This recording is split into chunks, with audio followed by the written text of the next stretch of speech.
Gardening is universal. No matter where we live, what we grow, or how we garden, we share the same instinct to nurture something and watch it flourish.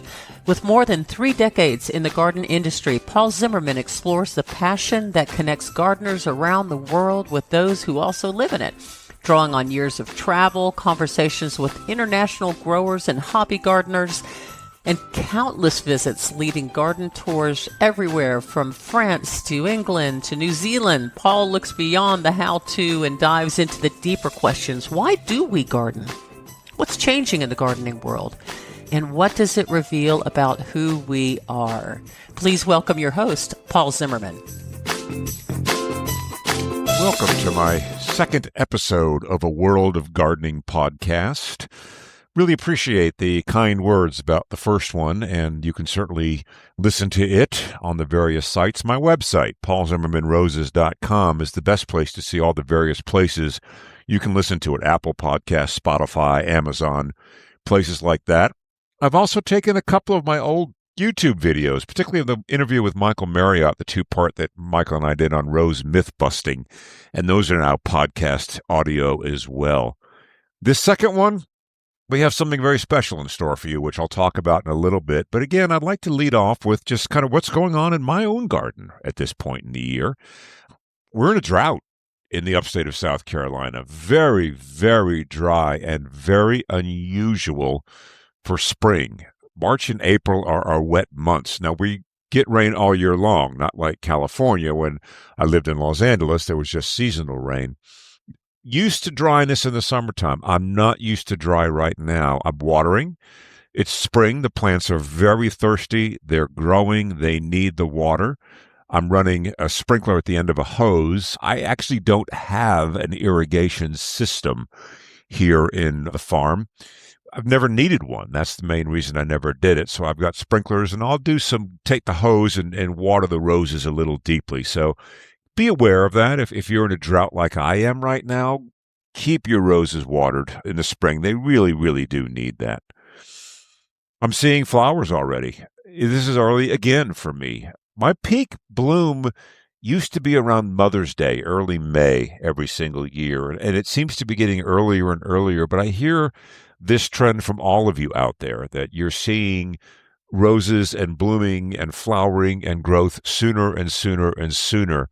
The danger, of course, is that tricky late spring freeze that we can sometimes get. Now, we dodged it this year. We got into the 30s a couple days ago in early April, but we're in pretty good shape. So I think, knock on wood, I'm in my wood shop, we're past that. With spring comes the weeds, and mine are thriving despite the drought. They are a drought-tolerant plant, weeds, I have learned over the years. I don't use herbicides on this property. I prefer not to for reasons that we don't need to really get into, but I just prefer not to. Vinegar. We've all read about this on various sites, and vinegar kills weeds. And some people say it works. Some people say it doesn't work. So I thought, you know what? Let me try it, and let me do an experiment with it and see if it actually will work. And I did. I took pure vinegar, bought it from Aldi's, I think $2 a gallon, something like that. Didn't spend a lot of money for it. Put it in my backpack sprayer, threw a little dish soap in there as a spreader sticker, just whatever dish soap you can get from anywhere. Doesn't really matter. And I sprayed it. And here's the results I found. I found if I spray it on a warm day or a good bright sunny day when the sun can also do its magic on the weeds, it would kill the young weeds. It would brown them, essentially, is what it would do. I don't know if it really killed the taproot system, but it did make a difference. So I use it periodically for spot treating. I find it does help with young weeds. With the older weeds, hands and knees, and I'm pulling them. That's really the only way to get them out of there with hand tools. But I do find the vinegar helps keep it maintained as I go through the year. There is horticultural vinegar. One of you, thank you very much, reached out and told me about that. Much stronger, more tendency to burn, so be careful with that. What I like about using the regular household white vinegar is I can spray around the roses and my perennials. And because it's not an herbicide, if I get a little drift, I don't get the damage that I would if I used an herbicide. So that's one of the other things I like about the vinegar. So vinegar does work. First rose in my garden to bloom every single year is Rosa spinosissima altaica. And I want to talk about these roses a little bit, the spinosissima roses.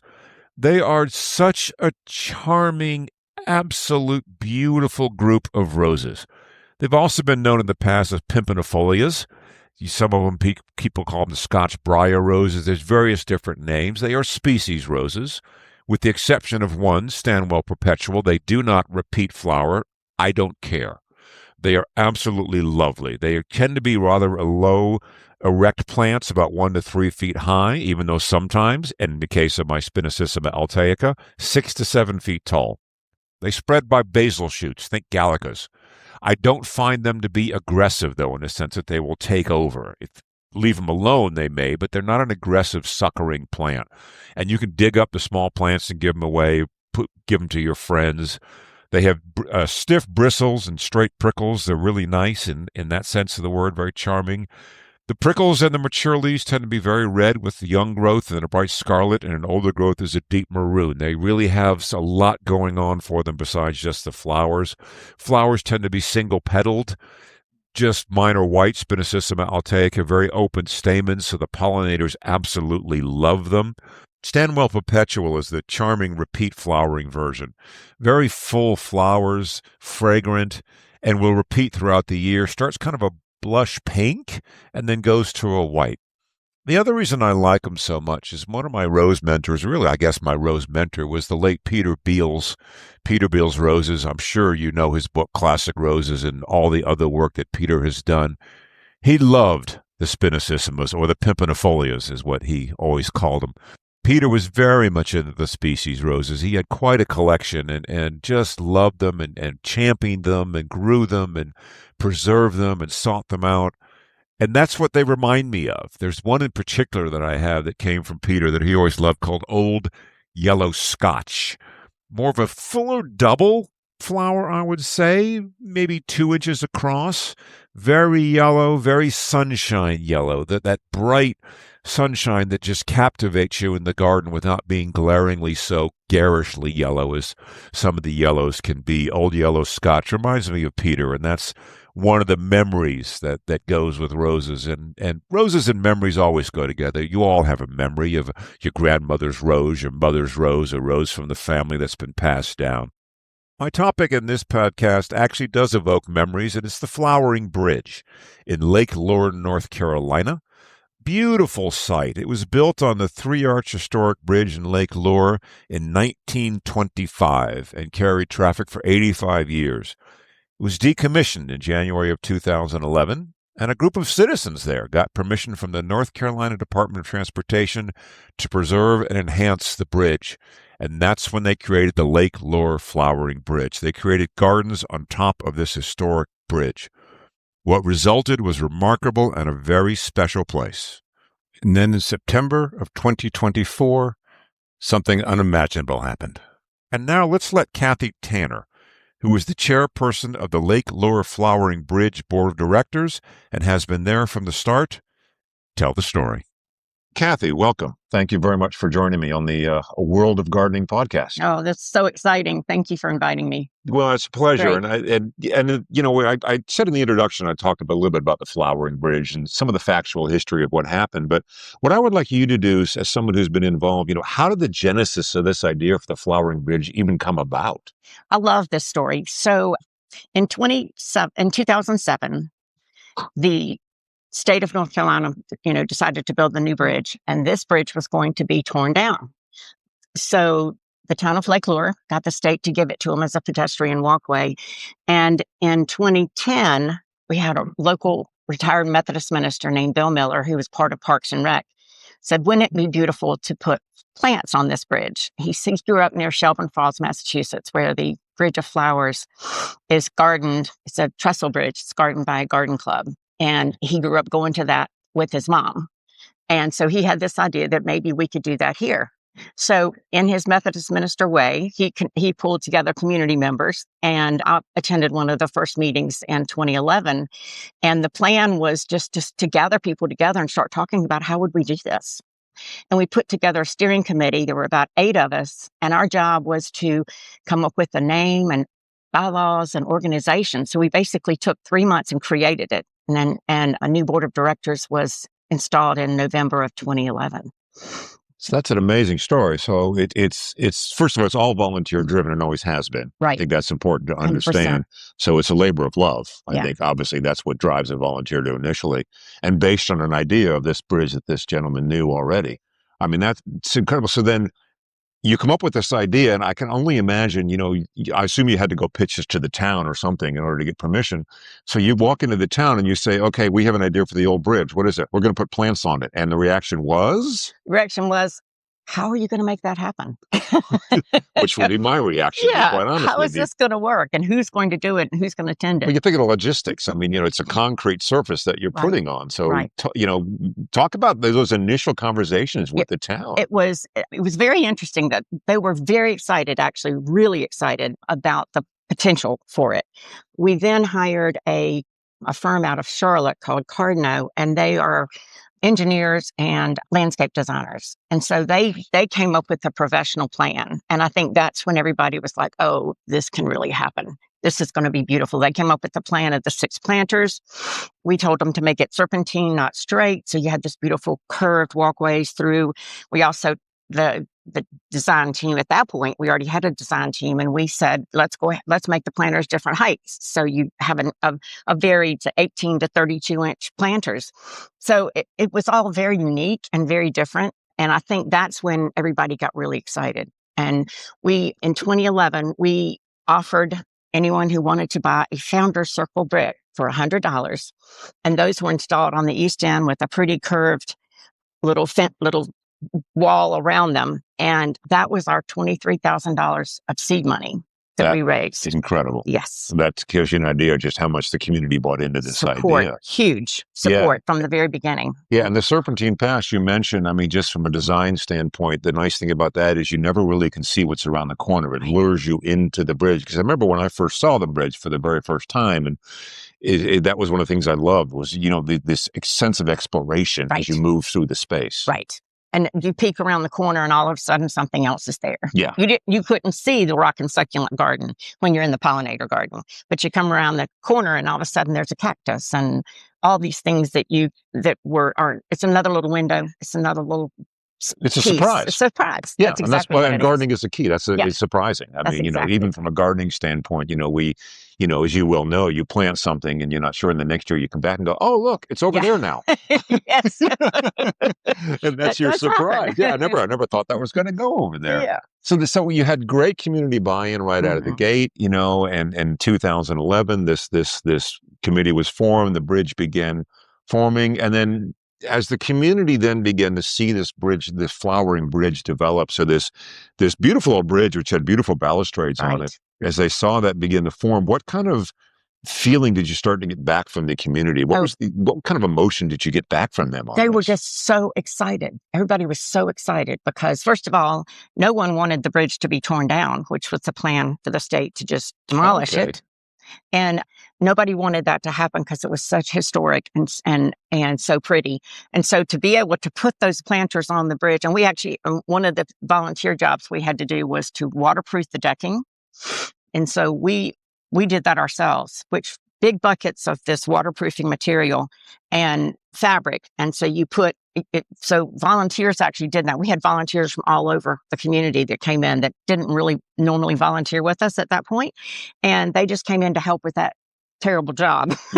Yeah, because it was also the month of March. That's a dirty project. Yeah, that's for sure.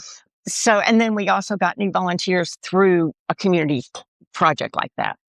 That's great. Yeah. So you have this community that gets buy-in quickly, $23,000 raised on the initial bricks. The community gets behind it. I mean, it became an attraction when you come to Lake Lure, the flowering bridge, because you come in through the lake, particularly if you're coming from the south on Highway 9 and you tour around the lake and you go by the beach and you begin to enter the community of Chimney Rock, and the bridge was there. I mean, you could not miss it. Right. And the initial, even though I remember the first time I was coming, I drove up to it and then I saw it and I was just like, okay, I wasn't even prepared for that. Right. Even though I knew I was going to see it. So I can imagine the surprise of someone who doesn't even know it's there. Right. So, and that's what happened to us the first couple of years after we planted. We planted in the spring on the bridge deck in the spring of 2013. And people for the first couple of years, they would come and find us by accident, just happen to see us and then pull in the parking lot and say, what is this? And so that went on for a couple of years, but all of a sudden in like 2015 or so, we started hearing people say, we came here because we want to see the Flowering Bridge. We see the pictures online. We see all of your social media. And now where can we go eat? Where can we hike? We're here for the weekend with our children.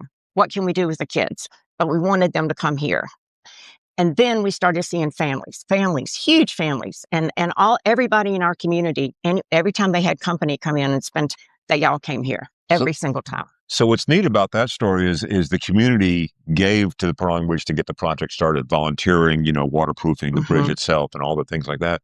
But all of a sudden the bridge gave back. Yeah. Yeah. Yeah. So all the local businesses are saying, oh, wait a minute now. Yes. We have people. I mean, it's the old movie line. If you build it, they will come. Yes. Which is in essence what you did. So now we go forward a little bit and we'll talk about the period, which I know is not easy. And I appreciate you doing this. So 2024, that's when Hurricane Helene came through this area. And I live in this area for those of you listening to this podcast. So I was aware of the hurricane coming. So in the days leading up to the hurricane, we were all getting news forecasts of what this could be. But I know for myself personally, I'd like your take on this before we kind of get into it a little bit further. Even the forecast didn't prepare us, did it? No, not at all. And we were actually here. Our volunteer days are usually Tuesday, Thursday. We were actually here that Thursday. And the hurricane came on a Friday, just so people Thursday know. night, Friday morning. We were here Thursday morning. We had a meeting planning our fall features and getting ready for the holidays. What's our theme going to be this year? And what plants do we need to deal with? And so that was sort of a business meeting. And we worked in the gardens that day.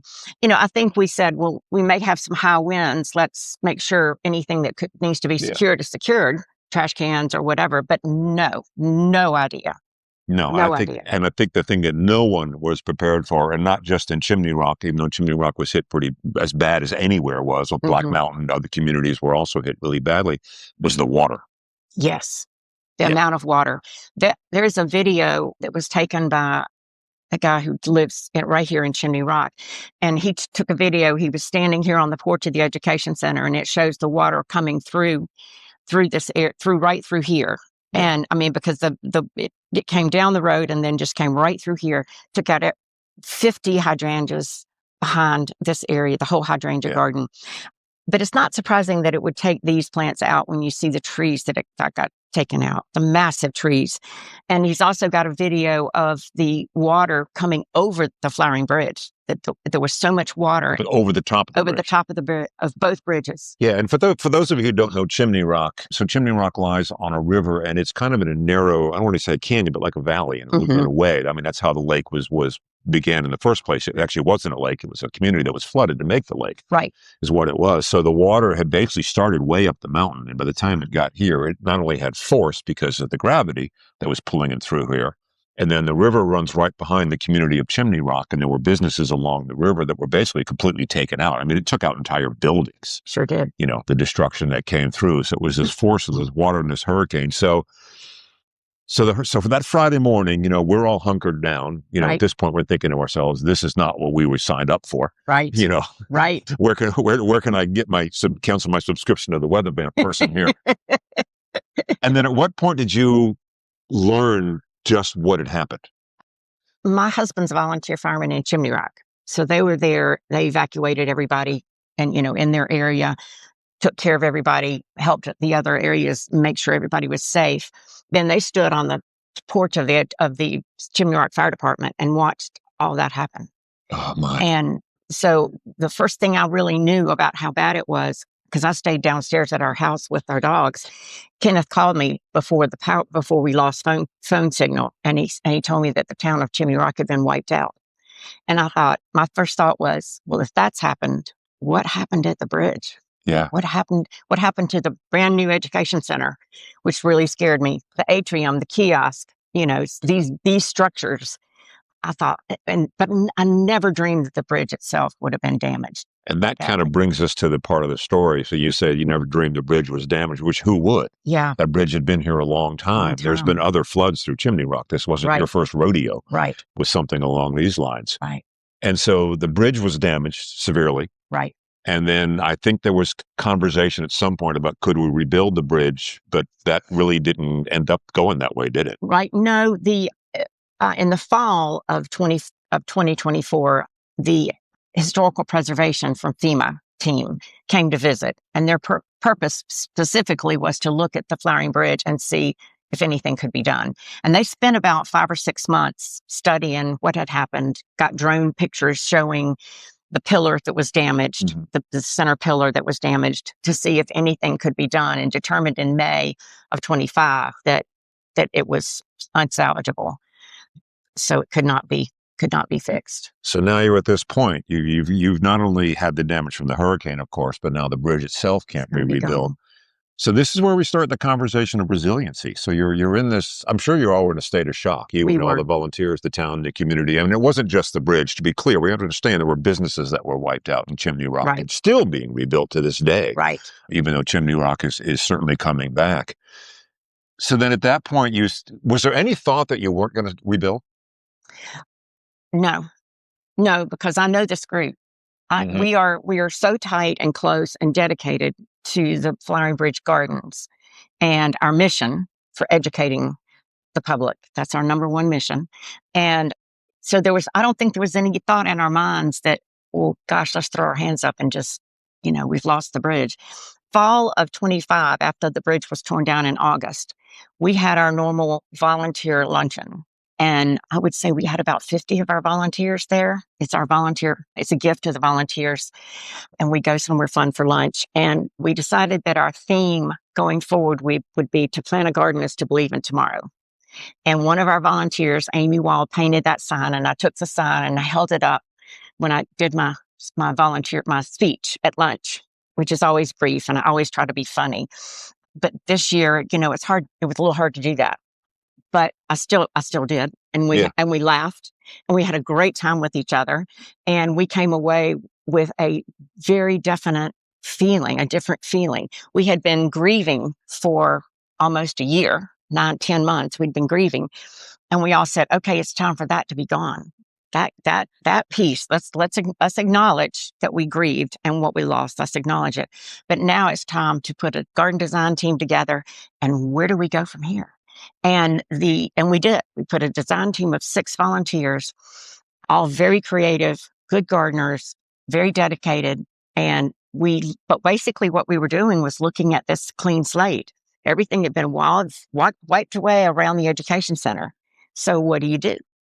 So we loved something you mentioned a minute ago, which we loved the fact that the planters on the bridge all had different themes. We had tropical garden, songbird garden, pollinator. We had a rock and succulent. We had a prairie, rose. So what we decided to do here is do 16 gardens, and they each have a different personality. So we have 2 rose gardens, a serenity garden, Come Sit a While, which are going to have has a glider and 2 chairs, and they're going to be ringed by plants from Southern Living. The tall Laura Pedlum, the Cleyera, those are going to make a little shield from the road. So you're going to be tucked into this little place, is my view of that one. One of the gardens I love is All Twisted Up. Lisa Willis designed that one. And she said, I'm not a gardener, but she's really creative. And she used what happened to us when in the storm. And there's a little sign out there that says, we just felt like we were all twisted up. Our lives were twisted up. Our what do we do now where do we go from here? And so that garden is all twisted up. So everything in there is curly and twisty. And there's a Harry Lauder's walking stick in the center, which as we know, has curly branches. But so 16 gardens, and all with a different personality. Yeah, and you see that as you walk through it. And like I said, it reflected the old Flowering Bridge as well. Mm-hmm. And I love that expression, to build a garden is to believe in tomorrow. Yes. The other quote that I've always loved that kind of is along those lines is, a wise person plants a tree they will never sit under. Oh, love it. Yeah. Love which is kind of the same kind of thing. Yes. So then you've got these 50 volunteers who come to this luncheon, like you said, grieving a garden. And now the building of the garden begins again. Yeah. And for you, and let's talk about the community of Chimney Rock, who at this point was absolutely devastated right. by this hurricane and this wall of water that came through. building a garden again and planting, what did that start to do for everybody? Just what did the garden begin to do? Yeah. What was its role in the healing process? Yeah. That's what I'm trying to ask. Yeah. So that's a great question, Paul. And one thing we did that fall of 25 was to put pansies back in. Not a lot, but we put them around the atrium. You could see that from Boys Camp Road. And Mike Williams, who works for the town of Lake Lure, called me as he drove. He said, I had been down looking, I was really depressed. I've been down looking at boathouses that have to be condemned. And I came around the corner and I saw the pansies. And he said, it just made me smile. He said, it just made me happy, which I thought was from just for somebody to say that and take the time to call and say that to you. And that's someone who, well, they worked for the town. They weren't necessarily involved with the garden, but even just the act of putting pansies in the ground, which is a very happy plant, by the way. Right, it is. Yeah. You can't look at a pansy and not smile. No, and we filled this garden with pansies for the winter, and we were able to do that so much more this past fall. So it looks, it's really fun to put a whole bunch in, and the ones that are out here that still look fabulous. And all the businesses, all the friends we have in the town of Lake Lure and Chimney Rock, they drive by, they beat their horn, they smile, they wave. If they can stop, they do, and they say, thank you, this is looking amazing. And even this past winter, when we had all the graders out here, grading the land and, digging everything up and it's putting in the parking lot. It's the sign of progress. Yeah. And for the last 3 weeks, as you know, we've been trenching has been going on for electrical and plumbing, and that is a major project. Yes. Yeah. But on the flip side of the coin, if you're going to do all your trenching and you do all your plumbing, do it before the plants go in. That's right. Yeah. Get it all done and out of the way. That's right. And these guys have been great to work with, and it's the sign of progress. And it looks like a mess, but everybody going by does the same thing. Hey, this is great. Yeah. Well, I mean, a garden has to be a mess before it gets better. Right. And, this is funded partially through donations, but also through, did huge Pathfinder brick fundraising drive that raised almost $30,000 back in February. And that's what's helping pay for the electrical and the plumbing. So that's funny that you say that it's a pathfinding brick project, because that's full circle. That's what started the whole project to begin with. It is. So in a strange way, the hurricane almost took you back to the beginning. It is. So right. Yeah. So let's talk about that a little bit. So now you're back at the beginning. I mean, which obviously the initial thing was a shock. On the flip side of the coin, do you still feel the initial excitement from 2011 when you started building once you got over the shock? Now we're starting from scratch. Was that initial like, oh my gosh, this is so fabulous? Yes, absolutely. Because this group of volunteers, you're laying things out and kind of making a plan of what we want to do today. Everybody comes in, it's like, oh my gosh, we're doing that. Oh, that's great. It doesn't matter what we're doing that day. They're just so excited to be here and so excited to be doing this. Yeah. So I think today, we're taking out some of the plants that have been in for the winter and putting in new plants for the spring and fall. And it's like, but it still looks so good. Those pansies still look so nice, but they really do need to go and find some other place. Well, and gardening is about renewal. It is. I mean, if you do annuals, you have, seasonal annuals. That's and right. even other plant material comes and goes in a garden, and the flowering bridge, came and went on a big scale. Yeah.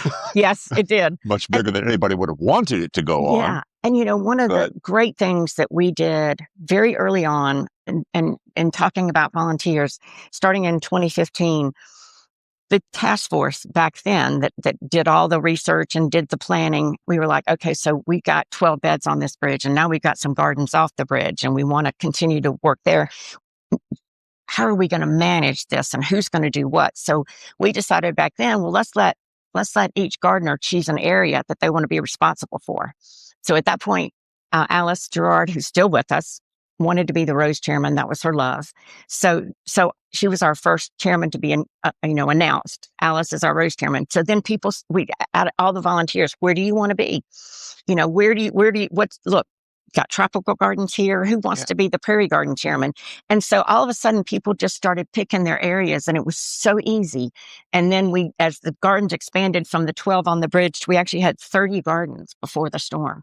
So every garden had a person responsible for it, a chairman. That's a great way to think about it from particularly someone who does a large public garden like this. It's a great tip from you, a practical one, which that makes it manageable because it Yes. scales it down. It does. And you as a gardener, so my friend Susie is a swing garden chairman, and the great story is that swing that was there got slammed up against the atrium. It was damaged, but it didn't float away. So one of the Spokes of Hope volunteers took it home, rebuilt it, restained it, and brought it back. That's How cool is that? She's the swing garden chairman, but she learned what was in that bed. And she learned the invasives she had to watch for that came near her bed, near that garden area. But also then you can start saying, well, I would rather have pink over here. So the garden design piece starts coming into your head. Even though you think you're not a garden designer, all of a sudden you're looking at an area going, well, there's no color right in the spring. I want color in the spring. Yeah. Well, and garden design is about experimenting and playing. Yeah. I mean, when I started it 30 years ago, that was a lot of what I did. I mean, a wonderful story of Vita Sackville West, who designed Sissinghurst. She's a very famous English gardener. Oh, yeah. Vita Sackville West, and I read a book about that she wrote.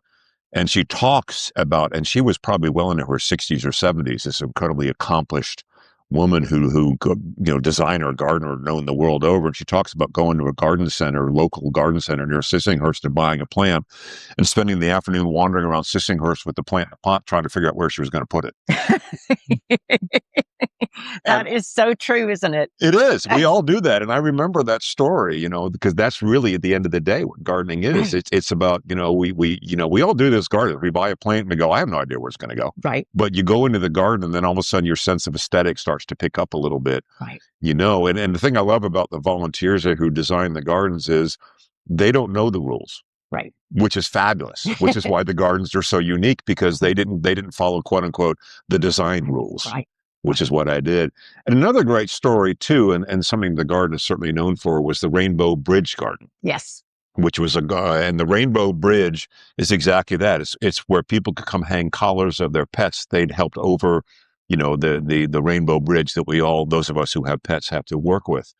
And I know it was swept away, and I remember the article, the posting that you all did. Tell us about what happened when someone was working in the lake dredging. Oh, this was so exciting. Well, the first thing that happened shortly after the storm, one of our volunteers found a piece of the Rainbow Bridge in front of her house that had washed up in front of her house. So we have that piece. God pushed it there. Yes, we have that piece. And then, so we had, as a cleanup was happening, because everybody in our community knew that the Rainbow Bridge was gone. They knew what it was. They knew what it looked like. They knew the purpose of it. And so some local guys that were dredging not too far down the river area near us scooped up a scoop of sand. This happened twice. Scooped up a scoop of sand and looked down, and there was a rail with collars on it. And they knew exactly what it was. And one day last fall, we happened to be over on what we call our East Gardens and gardening. And two guys, local guys, drove over and said, look what we found. And this is another group of collars that were found. And it was a massive rail. And then he said, I kept digging and digging. I found loose collars. And he kept digging until he wasn't finding any more collars. So we had this bundle of loose collars and a rail. And our volunteer, Amy Wald, who actually designed our first Rainbow Bridge, took every single one of those collars home, cleaned them, and cataloged them, and put them on our website so that anybody could go on there and see if their collar was found. That's incredible. I mean, that's an amazing story. Yeah. And again, another sign of the community being involved. I mean, this is a gentleman who wasn't even involved with the bridge. Right. He was local. He knew the bridge. Right. But he thought he knew what it meant immediately, and he just went for it. So, it's. I think this thing I love about the Flowering Bridge and the story that we're telling today. It's bringing a community together, which was the initial thing in 2011. This event happened in this community, and it happens in other communities. We all like to think that. Sure. And then all of a sudden, the garden became part of the healing part of this community. Not only the community, but the people who work in the garden, but also the people who did not work in the garden. Right. Right. Yeah. That's right. Yeah. That's right. And I think from the day after the storm, anywhere you go. I volunteered in a donation center at Leeward Market, and people and then we started serving lunches there, and for everybody who was working here, because there was nowhere to eat.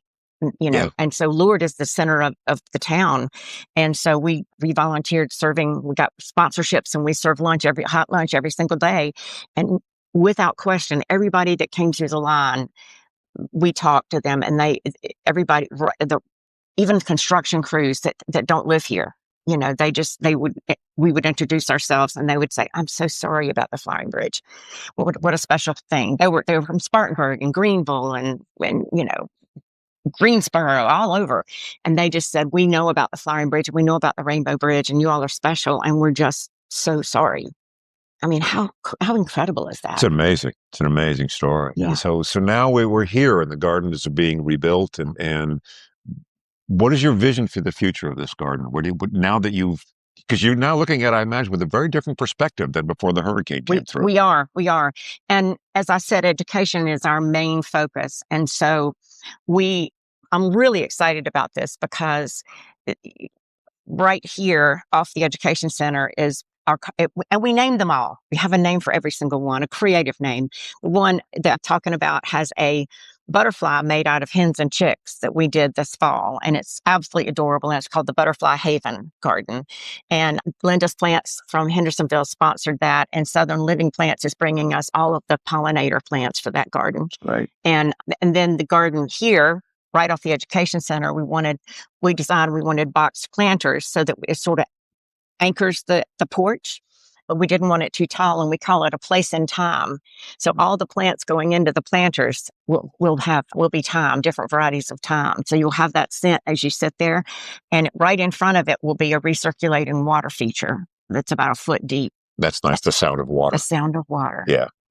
Yeah. Which is ironic in a weird way. I know. And water, I mean, that's the other thing. I think we all love the sound of water. I would say that 5 or 6 of the beds here all have some type of a fountain in them.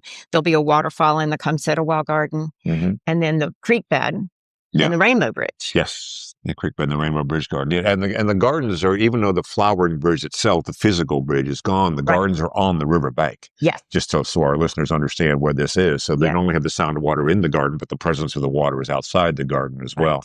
But that's all part of nature, is what it is. Yeah. So that's a great story. So we have this wonderful story of this garden moving forward. So education is in the future and expanding, and you're getting amazing support, not only from the community, but literally almost around the country, and also the industry. And as the story gets out, isn't it? It really has been. That's been a wonderful thing for all of us, and how much financial support we've gotten from around the country, but also, and actually we have international support. We've had checks come from Switzerland and Austria, just people who have a connection to us that are sending us a nice financial donation. And actually, some of them send a note and said, I visited you 2 years ago. I'm so sorry about what happened, and I want to help you rebuild. And we are sitting in our new education center, which was almost finished when that storm hit.